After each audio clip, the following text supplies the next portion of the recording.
Tutorials. ఈరోజు మనం ఈ వీడియోలో తెలుసుకోబోతున్నాం పద్మ అవార్డ్స్. పద్మవిభూషణ్, పద్మభూషణ్, పద్మశ్రీ అవార్డ్ 3 రకాల్లో ఇస్తారు. అవి పద్మవిభూషణ్ మొదటగా అసాధారణమైన విశిష్ట సేవలకు ప్రదానం చేస్తారు. ఇది భారతదేశంలోనే అత్యంత గౌరవమైన పురస్కారం. నెక్స్ట్ పద్మభూషణ్. పద్మభూషణ్ అనేది అసాధారణమైన విశిష్ట సేవలతో పాటు అత్యున్నత స్థాయి విశిష్ట సేవ కోసం పద్మభూషణ్ అవార్డుని ఇస్తారు. ఇది భారతదేశంలోనే 3వ అత్యంత గౌరవ పురస్కారం.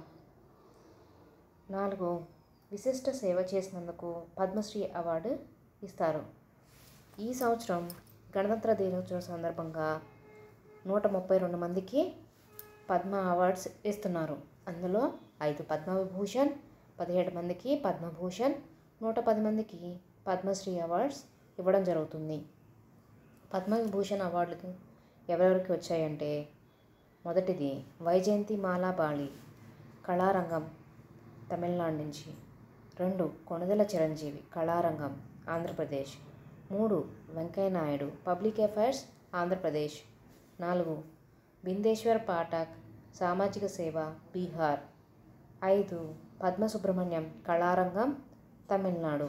వీళ్ళందరికీ పద్మవిభూషణ్ అంటే విశిష్ట సేవ చేసి వాళ్ళకి పద్మవిభూషణ్ అవార్డులు ఇస్తారు.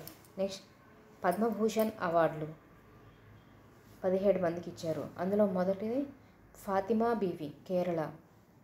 2 హర్ ముస్జీ ఎన్కామా, మహారాష్ట్ర. 3 మిథున్ చక్రవర్తి, పశ్చిమ Bengal. 4 Sitaram Jindal, Karnataka. 5 young Liu, Taiwan, వ్యాపార రంగం. 6 అశ్విన్ బాలచందర్ మెహతా, మహారాష్ట్ర.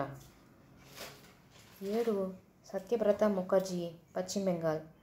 8 రామ్ నాయక్, మహారాష్ట్ర. 9 తేజస్ మధుసూదన్ పటేల్, గుజరాత్.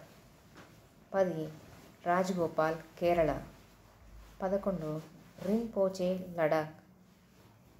12 ప్యారీ లాల్ శర్మ, మహారాష్ట్ర. 13 ప్రసాద్ ఠాకూర్, బీహార్. 14 ఉషా ఉత్తప్, బెంగాల్. 15 విజయకాంత్, తమిళనాడు, కళలు. 16 కుందన్ వ్యాస్, మహారాష్ట్ర. 17 అంబదాస్ రాజ్దత్, మహారాష్ట్ర. నెక్స్ట్ పద్మశ్రీ అవార్డులు ఎవరెవరికి పద్మశ్రీ అవార్డులు వచ్చాయి అనేది. ఏపీకి చెందిన హరికథ కళాకారిణి ఉమామహేశ్వరికి పద్మశ్రీ అవార్డు ఇచ్చి వచ్చింది. నారాయణపేట జిల్లా దామరగిరి వద్ద వాసికి దాసరి కొండప్పకు బుర్రవీణ వాయిద్యకారుడు, ఆయనకి పద్మశ్రీ వచ్చింది. తెలంగాణకు చెందిన యక్షగాన కళాకారుడు గడ్డం సమ్మయ్యకు పద్మశ్రీ. తెలంగాణకు చెందిన కేతావత్ సోమ్లాల్ సాహిత్యంకు పద్మశ్రీ అవార్డు దక్కింది.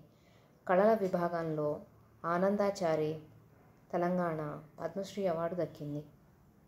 సాహిత్యం విభాగంలో నల్గొండ జిల్లాకు చెందిన కూరెళ్ల విఠలాచార్యకు పద్మశ్రీ దక్కింది. పార్వతీ బారువ, అస్సాం, భారతదేశపు తొలి మహిళా ఏనుగు మావిటి జంతు సంరక్షణలో చేసిన కృషికి అవార్డును ప్రకటించారు. జగేశ్వర్ యాదవ్, ఛత్తీస్గఢ్, అట్టడుగున ఉన్న బిరోహ్ పహాడీ కోర్వాత్ గిరిజన తెగల ప్రజల అభ్యున్నతి కోసం కృషి చేశారు. చార్మి ముర్ము, జార్ఖండ్, సరైకల ఖర్సావాన్ ప్రాంతానికి చెందిన గిరిజన పర్యావరణవేత్త 30 లక్షల మొక్కలు నాటేందుకు కృషి చేశారు. గుర్విందర్ సింగ్, హర్యానా, నిరాశ్రయులైన నిరుపేదలు, మహిళలు, అనాథలు, దివ్యాంగుల అభ్యున్నతి కోసం కృషి చేస్తున్నారు. బాల్ గోపాల్ ధామ్ పేరుతో అనేక సేవా కార్యక్రమాలు చేస్తున్నారు. సత్యనారాయణ బెల్లేరి, కేరళ, కాసర్గోడ్కు చెందిన రైతు. సంప్రదాయ వరి రకాలను సంరక్షించడంలో పేరుగాంచారు. సంగమ్ కిమా, పశ్చిమ బెంగాల్, ఐజ్వాల్కు చెందిన సామాజిక కార్యకర్త. కె చల్లమ్మల్, దక్షిణ అండమాన్కు చెందిన ఆర్గానిక్ రైతు. సేంద్రియ వ్యవసాయాన్ని విజయవంతంగా అభివృద్ధి చేశారు. 5 దశాబ్దాలుగా సేంద్రియ వ్యవసాయ రంగంలో కృషి చేస్తున్నారు.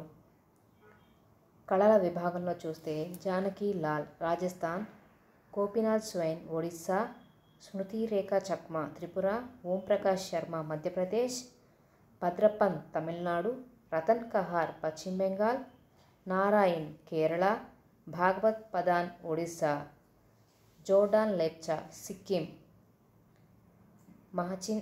మచిహాన్ సాసా మణిపూర్, బాలకృష్ణన్ సాధనం పుతియా వితిల్ కేరళ, శాంతిదేవి పాసవాన్ శివన్ పాసవాన్ బీహార్, అశోక్ కుమార్ బిశ్వాస్ బీహార్, బాబు రామ్ యాదవ్ ఉత్తరప్రదేశ్, నేపాల్ చంద్ర సూత్రధార్ పశ్చిమ బెంగాల్ను పద్మశ్రీ అవార్డులు వరించాయి. క్రీడా విభాగంలో మహారాష్ట్రకు చెందిన ఉదయ్ విశ్వనాథ్ దేశ్పాండేకు పద్మశ్రీ అవార్డును ప్రకటించింది. కేంద్ర ప్రభుత్వం వైద్య విభాగంలో హేమచంద్ మాంఝీ ఛత్తీస్గఢ్, ప్రేమ్ ధన్రాజ్ కర్ణాటక, ఎస్ది మాణిక్ షా గుజరాత్కు అవార్డు దక్కింది. ఈ ఏడాదికి గాను మొత్తం 110 మందికి పద్మశ్రీ అవార్డులు దక్కాయి. Thank you for watching the Anusree tutorials.